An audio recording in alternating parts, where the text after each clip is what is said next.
Sin gospođe Sveznalić je student 2. godine fakulteta. Dobio je zadatak da napiše seminarski na temu zadovoljstvo zaposlenih u javnom sektoru. Zato traži od Elektrodistribucije Beograd spisak svih zaposlenih sa njihovim adresama i brojevima telefona da bi ih anketirao.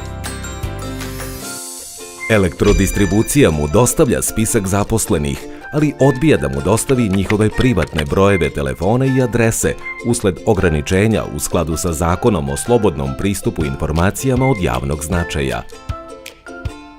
Ipak, Elektrodistribucija je spremna da izađe u susret Sveznaličkinom sinu i prosledi anonimne ankete zaposlenima.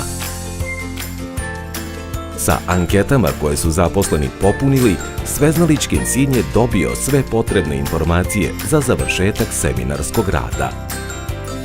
Svako ima pravo da mu se informacija od javnog značaja učini dostupnom. Ovo pravo se može delimično ograničiti ako bi se davanjem informacija tražiocu povredilo pravo na privatnost drugog lica, onog na koga se informacije odnose.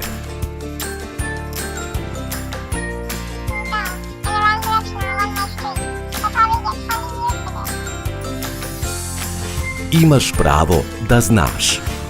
Poverenik za informacije od javnog značaja i zaštitu podataka o ličnosti.